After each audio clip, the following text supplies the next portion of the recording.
Isroildan uchib kelgan samolyot Maxachqalada toshvaron qilindi. На борт, быстро все на борт! На борт, быстро все на борт!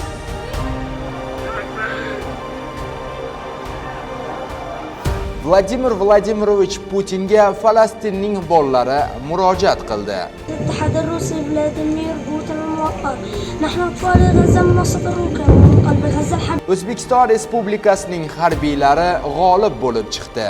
NATO standartlarida asoslangan musobaqaning 12 ta jangida O'zbekiston harbiylari 10 ta bilan g'alaba qozondi va birinchi o'rinni qo'lga kiritdi.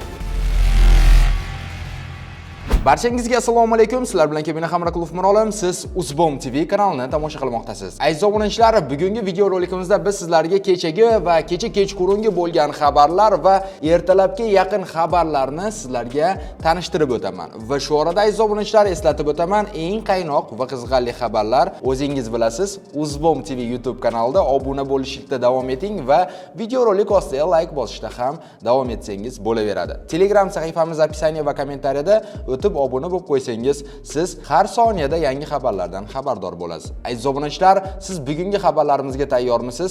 Bemalol joylashib o'tiring. Qani unda biz boshladik.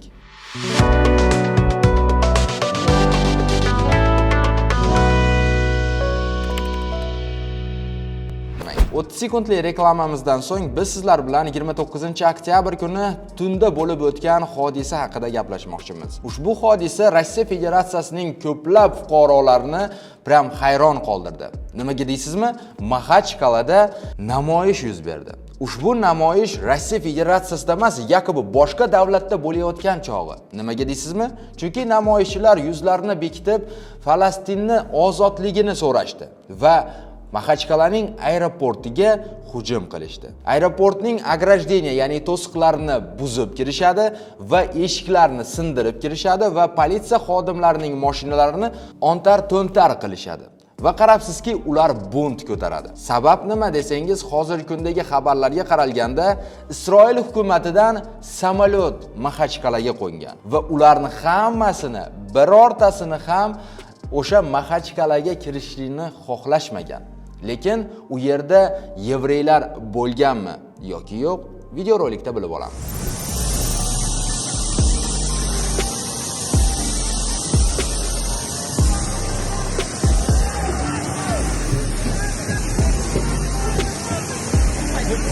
На борт, быстро все на борт!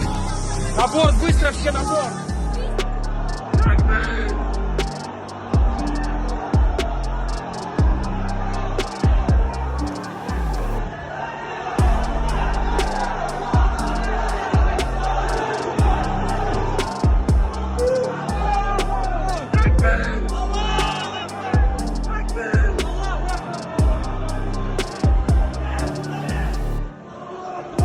Avvalambor aziz obunachilar, Maxachqalada nafaqat Isroil hukumatidan kelgan samolyot, u yerda Dubaydan kelgan samolyotlar ham va boshqa davlatdan kelgan samolyotlar ham bor edi. Isroil hukumatidan kelgan samolyotlarda ko'pincha u yerdan davolanib qaytayotganlar va xirurg vrachlar borligi ham aniqlangan. Ulardan bittasi Dilshod ismli o'zbek yigit. Aziz obunachilar, men rasmini ko'rsatyapman. Mamadaliyev Dilshod Mahmutovich, lekin o'zbek tilini bilmaydigan darajada o'zicha shunaqa professor bo'lib ketgan shekilli bu inson, chunki bundan hamma qurshab olib, bu xirurgdan ili bu vrachdan o'zbekcha gapirishni bilasanmi deganda, yo'q, o'zbekcha bilmayman dedi. Lekin qandaydir kornisi yevrey bo'lishi mumkin yoki o'sha Isroilda uzoq yillar davomida ishlab, o'z faoliyatini olib borib, o'z ona tilini unutib olgan vrachlardan bo'lishi ham mumkin. Keling, o'sha video rolikni qo'yib bersam. Узбек, я не знаю узбекский, я родился уже в Смоленске.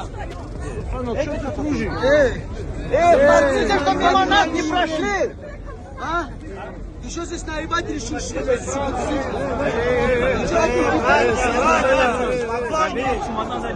Паспорт у меня!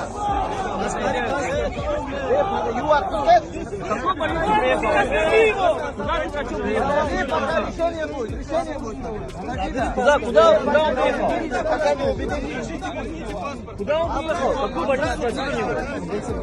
Доктор, куда ты? Я не убегаю от вас! Va shu orada aziz obunachilar, u yerga Maxachqalaning deyarli barcha spetsnazlari, OMON xodimlari, MVD keladi va o'sha vaqtni o'zida 200 ga yaqin o'spirimlarni hibsga olishga ulgurishadi, lekin u yerda juda ham ko'p odamlar bo'lgani va deyarli hozirgi kunda 500 ta odamni yuzlari aniqlangan va ularga qidiruv berilgani ham aytilmoqda, lekin ushbu namoyish deyarli 6 soat davom etgan. 6 soatning ichida Maxachqal'a hukumatı bu narsani tez bartaraf etishga ulgurmagan.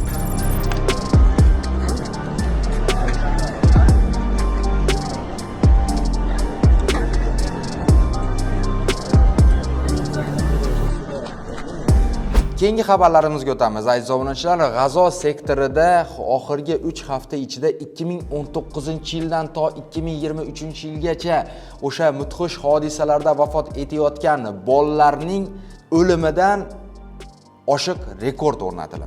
Aziz obunachilar, hozirgi kunda 7-oktyabr sanasining G'azo sektorini Sog'liqni saqlash vazirligi tomonidan berilgan xabarga qaraganda 3195 ta yosh bolalar bombalardan, binolar qulaganidan vafot etgan. Bunday holat Ukrainada ham kuzatilmagan. Bunday holat va boshqa davlatlarda ham kuzatilmagan. Ramzan Kadyrov ham o'zini sahifasida, o'zini Telegram sahifasida bu holatni yevreylarni Gitler ham bunchalik azoblarga solmagan, ayniqsa bolalarni degan so'zni aytdi. Hozirgi kunda Isroil hukumati ushbu holatni uyushtirgani haqida ham bir necha taxminlar internet tarmog'ida tarqalmoqda. Ya'ni o'sha Hamas guruhining bir necha kalla kasallariga o'zlari investitsiya qilib turib, o'zlari sabab yaratib, hozirgi kunda G'azo sektorining yerlarini o'z xaritalariga qo'shish bilan ovora bo'lishmoqda. Va shu orada aziz obunachilar, G'azo sektoridan bolalar Vladimir Vladimirovich Putinga murojaat qilishdi. Ushbu murojaatida ular Vladimir Vladimirovichdan yordam so'rashdi va ushbu holatni tezroq bartaraf etishligini va bolalar deyarli har kuni 100 dan oshiq bolalar vafot etayotganini ular qo'rqmasdan ovoza qilishdi. Keling qo'yib bersam. السلام عليكم ورحمة الله وبركاته. إلى رئيس الاتحاد الروسي فلاديمير بوتين الموقر. نحن أطفال غزة منصة الروكا ومن قلب غزة الحبيب، وفي ظل هذه الحرب ضد شعبنا الفلسطيني الأعزل نستصرخكم نناشدكم بعد الله أن توقفوا هذه الحرب الغاشمة العنصرية ضد أبناء فلسطين. بعدما تخلى عنا القريب والبعيد يوم القيامة سنحاجج كل من تجر من أهل فلسطين. حسبي الله ونعم الوكيل. السلام عليكم ورحمة الله وبركاته. Va shu orada aziz obunachilar, bir necha bizni obunachilarimiz ham kommentariyada murolim nima uchun Eron, Iroq, Turkiya faqatgina qarab turibdi, nima uchun bu narsalarni bartaraf etishmayapti degan gaplar bo'lmoqda. Hozirgi kunda aziz obunachilar, oddiy misol qilib men sizlarga Amerika Qo'shma Shtatlarining Gerald R. Ford degan военный bazasini ko'rsatmoqchiman. Ushbu военный bazasi bu kema, katta ulkan kema va u suvda suzadi va uni oldida 3 ta военный kichik kemalar ham mavjud.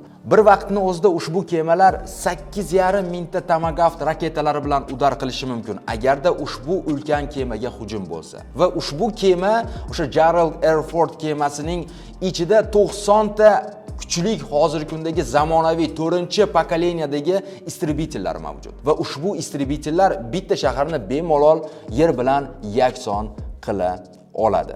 Va keyin u yerda 4,5 mingta personali bor. Va 4,5 mingta personalga erishgan ushbu ulkan kema ikkita yadroviy elektrostansiyadan oziqlanadi. Ya'ni o'sha narsa orqali ushbu katta ulkan kema o'sha Isroil hukumatining chegarasigacha yetib kelgan. Bunday военный kemalar AQSh hukumatida juda ham ko'p.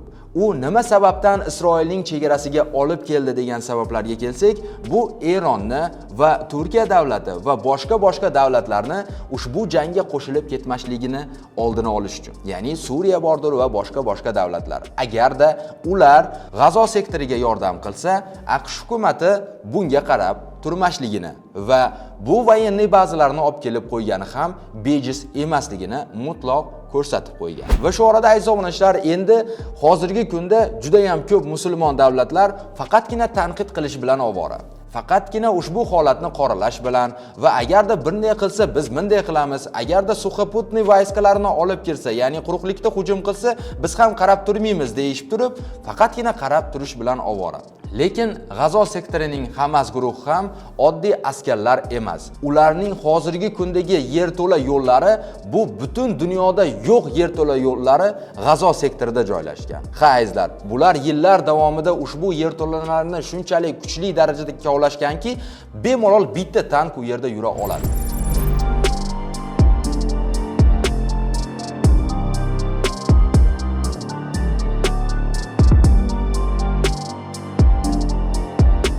Deyarli 40-50 metr chuqurda joylashgan ushbu tunnellar albatta Hamas guruhini bemalol yerni tagida yurishlikka qiyinchilik tug'dirmaydi. Va xohlasa mashinada yursin, xohlasa o'zlarining raketalarini yer osti yo'llari bilan Sahal guruhiga yer tishlatishmoqda. Va shu orada aziz obunachilar, O'zbekiston Respublikasining harbiylari Koreya davlatida xalqaro harbiylar musobaqasida g'olib bo'lishdi. Musobaqa davomida shahar va tog' hududlaridagi maxsus mashg'ulotlar tomonlama qarama-qarshi kuch sifatida jang olib borishdi.